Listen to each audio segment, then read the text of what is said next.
မြင်သွားကြတဲ့သူများစုကသူတို့အိတ်နေရာရောက်သွားအောင်လို့လမ်းညွှန်ပေးနိုင်တဲ့ငွေအင်အားလူအင်အားနဲ့စောင့်မပေးနိုင်တဲ့အကူအညီထောက်ပံ့ကောင်းတွေရှိတတ်ကြတယ်။သူတို့အောင်မြင်တဲ့အကြောင်းပြန်ပြောပြလို့ရှင်လေအရန်ကိုပြောစရာကောင်းပြီးအရန်အားကြစရာကောင်းတယ်။ဒါပေမဲ့ဒီဗီဒီယိုထဲမှာပြောပြမယ့်အကြောင်းအရာတော့ဘဝကိုတုံညစပြီးတော့မှအောင်မြင်သွားကြတဲ့သူတွေအကြောင်းပါ။ဒီလိုလူမျိုးတွေအတွက်ကကြတော့သူတို့ဘဝမှာလမ်းညွှန်ပေးနိုင်တဲ့အဆက်မပြတ်စူးစမ်းဖို့တိုက်တွန်းပေးနိုင်တဲ့ဆရာကောင်းသမားကောင်းတွေမရှိဘူး။နောက်ကိုလှည့်ကြည့်စရာမလိုအောင်ကူညီပေးနိုင်တဲ့မိသားစုအတိုင်းမျိုးလည်းမရှိဘူး။ဒါပေမဲ့အဲ့လိုဘာမှမရှိပါဘူးဆိုတဲ့အချက်ကပဲသူတို့ကိုစူးစမ်းအောင်လို့ခွန်အားတွေပေးတာ။ဒီလူတွေကသူတို့ဘဝကိုသူတို့ကောင်းကောင်းနားလဲတယ်။ဘဝတစ်ခုလုံးကိုအဆုံးဖြတ်ပေးမဲ့ကံတရားဆိုတာအခက်ခဲဆုံးချိန်မှာတော့တောင့်ခံထားနိုင်တဲ့တတိနဲ့ဉာဏ်ပညာပဲဆိုတဲ့အချက်ကိုလည်းသူတို့ကောင်းကောင်းသိ။ထောက်ပံ့ပေးမဲ့သူမရှိတဲ့အတွက်ကိုယ်တိုင်ကကိုယ့်ရဲ့ထောက်ပံ့ဖြစ်ရမယ်ဆိုတဲ့စိတ်မျိုးလဲသူတို့မှအမြဲတမ်းရှိတယ်။ကောက်ရိုးမိလို့စိတ်အားထက်သန်တော့စူးစမ်းတဲ့လူမျိုးသူတို့ဘယ်တော့မှမလုပ်ဘူး။ဤစနစ်တကျနဲ့ဘဝကိုကောင်းကောင်းတည်ဆောက်တယ်။ကိုယ့်ရဲ့ရည်မှန်းချက်တွေအကြောင်းသူများကိုဘယ်တော့မှလိုက်ရှင်းပြမနေဘူး။ကိုယ်ဆုံးဖြတ်ချက်တွေကိုသူတို့ကိုယ်တိုင်ယုံကြည်ကြတယ်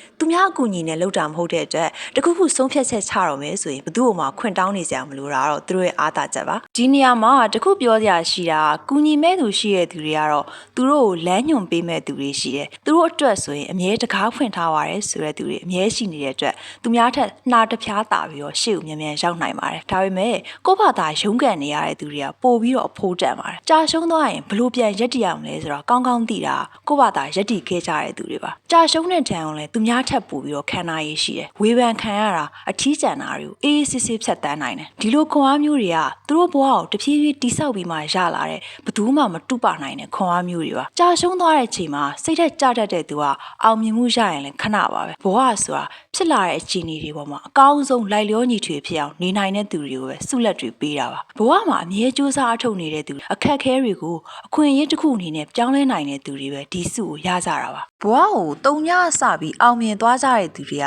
အဲ့ဒီတုံညပါဆိုတဲ့ဘဝအခြေအနေကြီးကိုပဲသူတို့အတွက်အားသာချက်လို့မြင်ကြတာသူတို့မှာအာယုံများစရာမရှိဘူးဘသူ့မှအားကိုးလို့စိတ်မရှိဘူးခဏလောက်ပဲရလာမယ်အကူအညီတွေကိုလည်းမျှော်ကိုးမနေတော့ဘူးအားအကြောင်းသူတို့တွေကပိုပြီးထက်မြက်လာကြတယ်ပိုပြီးမာကြောလာကြတယ်ကိုအားကိုးခြင်းစိတ်လည်းပိုများကြတယ်ဘာလို့ပဲလှုပ်မရရင်လည်းအရှင်ပဲရရင်လည်းအမျက်ပဲဆိုတဲ့စိတ်နဲ့လှုပ်နိုင်ကြာရှုံးသွားပြီဆိုရင်တော့ပညာတစ်ခုတော့ရလိုက်တာပဲဆိုတဲ့စိတ်ရှိတယ်သူတို့အတွက်အထီးကျန်နေတဲ့အချိန်တွေများတာမလို့လက်ခုပ်တီးတံတွေမကြားရင်လည်းဘာမှထူးဆန်းမသွားဘူးတပားသူတွေပေးတဲ့ခွန်အားနဲ့ရက်တီခဲ့တာမဟုတ်လို့တိတ်ဆိတ်နေတဲ့အခန်းချင်းလေးထဲမှာငြိမ်လေးနေရတဲ့အချိန်တွေမှာတော့သူတို့ရဲ့ဘဝအဓိပ္ပာယ်ရှိနေတယ်ဘဝမှာတကယ်လိုအပ်တဲ့အရာတွေစီးကန်းတည်ဝဲမှုတွေရီမန်းချက်တွေနဲ့ပဲသူတို့ရဲ့ဘဝကိုတိဆောက်သွားတာအပေခံရတဲ့အချိန်တွေလှရှုခံရတဲ့အချိန်တွေကဘဝရဲ့လမ်းဆုံးမဟုတ်ပါဘူးအပြောင်းလဲကြီးကြီးမားမားတစ်ခုဖြစ်တော့မှာလို့ယုံကြည်ထားပါကိုယ့်ကိုကယ်တင်ပေးဖို့ဘယ်သူမှတာဝန်ရှိမယ်ကိုယ့်ရဲ့အားသာချက်တွေကိုကောင်းကောင်းနားလည်ပြီးတော့ဘဝကိုရှေ့ဆက်ဖို့ကြိုးစားမယ်ဆိုရင်အောင်မြင်မှုကကိုယ့်ရဲ့လက်တကမ်းအလိုမှာပဲရှိနေတာပါ